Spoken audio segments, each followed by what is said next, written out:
হ্যাঁ, কি অবস্থা সবার? এবারের ঈদের মোটামুটি সবগুলা মুভির রিভিউ আমার দেয়া হয়ে গেছে। আমি আমার রিভিউসগুলো রিওয়াচ করতেছিলাম। অ্যান্ড রিওয়াচ করতে গিয়ে দেখলাম যে 'জংলি' মুভিটার রিভিউ আমার প্রপারলি দেয়া হয় নাই। এটার রিজনটা হচ্ছে আমি রিভিউতে একটু এক্সট্রা কথাবার্তা বেশি বলে ফেলছিলাম, যার ফলে মূল জিস্ট থেকে আমি সরে গেছিলাম। সো ভাবলাম 'জংলি' মুভিটার প্রপার আরেকটা রিভিউ আমি দিয়ে দেই। আমার দ্বিতীয় একটা রিজন আছে রিভিউতে বসার, সেটা হচ্ছে 'জংলি' মুভিটা আমি দ্বিতীয়বার দেখছি। আমার ইচ্ছে আছে মোটামুটি সবগুলো মুভি আবার রিওয়াচ করার। সো দ্বিতীয়বার যখন আমি 'জংলি' মুভিটা দেখলাম, তখন আমার মুভি দেখার এক্সপেরিয়েন্স কমপ্লিটলি ডিফারেন্ট হয়ে গেছে। এটার রিজনটা আমি পরে রিয়েলাইজ করলাম যে 'জংলি' মুভিটার প্রথমবার আমি দেখছিলাম হচ্ছে বসুন্ধরায়, স্টার সিনেপ্লেক্সে, এবং ওইটার একদম সম্ভবত ১ নম্বর হলে দেখছিলাম, বা কত নম্বর হল মনে নাই, বাট পুরাতন হল। আর হচ্ছে সেকেন্ড বার দেখলাম আমি সনি স্কোয়ারে। সো সেকেন্ড বার যখন আমি দেখলাম, তখন ভাই এই মুভিটা, আজ তার আগে আমি একটু বলে নেই, এই মুভিটার সবচেয়ে গুড পার্ট, সবচেয়ে বেস্ট পার্ট হচ্ছে এই মুভিটার ব্যাকগ্রাউন্ড মিউজিক। এই মুভিটার ব্যাকগ্রাউন্ড মিউজিক দুইটা থিয়েটারে জাস্ট কমপ্লিটলি ডিফারেন্ট ভাইব আমি পাইছি। তো সনি স্কোয়ারে যখন আমি দেখলাম, তখন হচ্ছে আমি ভাই আই ওয়াজ ব্লোন অ্যাওয়ে যে বাংলাদেশে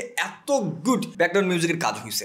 আমি হচ্ছে ওয়ান বাই ওয়ান যদি আসতে চাই, সেটা হচ্ছে প্রথমে আসি হচ্ছে মুভিটার স্টোরি। মুভিটার স্টোরি আমি আউটলাইন যদি দিতে চাই, সেটা হচ্ছে একটা ছেলে, তার নাম হচ্ছে জনি, সে হচ্ছে ইউনিভার্সিটিতে পড়ে, এবং একটা পর্যায়ে গিয়ে সে হচ্ছে জংলি হয়ে যায়, তার দাড়ি গজা একদম জংলি হয়ে যায়। সো এই যে ক্যারেক্টারের ট্রান্সফর্ম, এই ক্যারেক্টারের ট্রান্সফর্মটা কেন হয় সেটা জানার জন্য আপনাকে অফকোর্স মুভি দেখতে হবে। অ্যান্ড হচ্ছে একটা বাচ্চার কাহিনীও কানেক্টেড আছে। সো মোটামুটি বলা যায় বিশাল একটা ইমোশনাল স্টোরি মুভিটাতে। অনেকেই এখন যে কথাটা বলতে পারে, বা হচ্ছে আমিও হয়তো আগের রিভিউতে প্রবাবলি বলছি যে মুভিটাতে একটু টুইস্ট অ্যান্ড টার্নস কম। এখন কথা হচ্ছে মুভিটা হচ্ছে সত্য ঘটনা অবলম্বনে। সো একটা মুভি যখন সত্য ঘটনা অবলম্বনে হয়, তখন একজন রাইটারের পক্ষে আসলে মুভিতে খুব বেশি টুইস্ট অ্যান্ড টার্নস ইচ্ছা করে দেওয়া পসিবল হয় না, কারণ তাহলে তো আপনি সত্য ঘটনা থেকে বের হয়ে যাবেন, তাহলে তার হইলো না সত্য ঘটনা অবলম্বনে। এটা শুধু এই মুভির ক্ষেত্রে না, পৃথিবীর মোটামুটি সব মুভিগুলোর ক্ষেত্রেই সেম ঘটনা ঘটছে যে সত্য ঘটনা অবলম্বনে যারা যারা মুভি বানাইছে, তো সবগুলো দেখা গেছে একটু একটু খুব বেশি এদিক সেদিক করতে পারে নাই, কারণ হচ্ছে ঘটনার সাথে তো কানেক্ট থাকা লাগবে। অ্যান্ড মুভিটা খুবই ইমোশনাল একটা মুভি, অ্যান্ড অনেকেই ইমোশনালি খুব কানেক্ট করে ফেলছে। অ্যান্ড হচ্ছে আমার আশেপাশে অনেকেই দেখছি কান্নাকাটি করতে। সো সবচেয়ে বড় কথা হচ্ছে এই মুভিটা মোটামুটি বলা যায় যে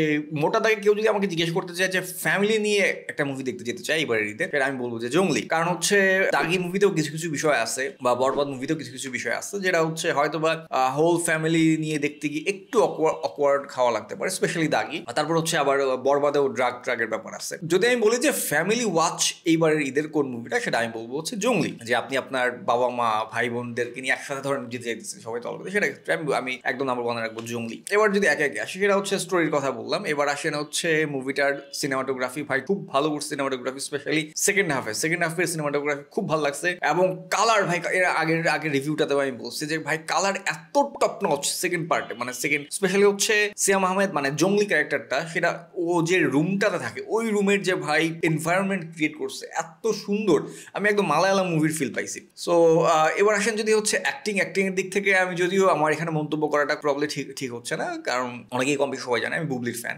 বুবলির অভিনয় আমার এত দুর্দান্ত বা এত ভালো লাগছে, এত ন্যাচারাল লাগছে। অ্যান্ড হচ্ছে সিয়াম আহমেদের কথা যদি বলি, সিয়াম আহমেদকে দেখে আমি ভাই পুরা যে এই কি চেঞ্জ, হিউজ চেঞ্জ। মানে অনেকেই যে কথাটা বলা বলি করতেছে যে সিয়াম আহমেদ আগে ছিল নায়ক, এখন অভিনেতা হয়েছে ফাইনালি। সো সে তার সর্বোচ্চটুকু ট্রাই করছে এই মুভিটা। আপনারা মুভিটা দেখলেই বুঝতে পারবেন যে সে তার সর্বোচ্চটুকু দিয়েছে মুভিটাতে, এবং he is trying his best. তারপর হচ্ছে যেই মেয়েটার কথা না বললেই নয়, আমি আমার আগের রিভিউতে আমি স্কিপ করে গেছিলাম, আমার খেয়াল ছিল না বলতে। কারণ হচ্ছে আগের রিভিউগুলো, আগের প্রত্যেকটা রিভিউই দেখা গেছে যে আমি ইনস্ট্যান্ট মুভি দেখে হল থেকে দেখে এসে দিচ্ছি, তো অনেক সময় মাথা দেখা গেছে গরম ছিল, সব কথা বলতে পারিনি। যে মেয়েটার কথা না বললি না, সেটা হচ্ছে এই মুভিতে একটা পিচি একটা মেয়ে আছে, বাচ্চা একটা মেয়ে, খুব ভাই চমৎকার অভিনয় করছে, মানে এত কিউট লাগছে তার অভিনয়টা। তার অভিনয় দিয়ে সে হচ্ছে ক্যাপটিভেট করে রাখছে পুরোটা টাইমে, এবং খুব ভালো লাগছে। তারপরে এবার আসেন হচ্ছে অভিনয় গেল, স্টোরি গেল, সিনেমাটোগ্রাফি বললাম, তারপর হচ্ছে ব্যাকগ্রাউন্ড মিউজিক বললাম, তারপরে হচ্ছে কালার বললাম, চমৎকার, মোটামুটি সবই বলা হয়েছে। গানগুলো খুবই সুন্দর, চমৎকার গান। তার মধ্যে অলরেডি আচ্ছা আমি আর এটা সাসপেন্স না রাখি, বা হচ্ছে কারণ মোটামুটি কম বেশি সবাই জেনে গেছে, এটাতে হাবিবের একটা গান আছে, তাহসানের গান যে আছে এটা সবাই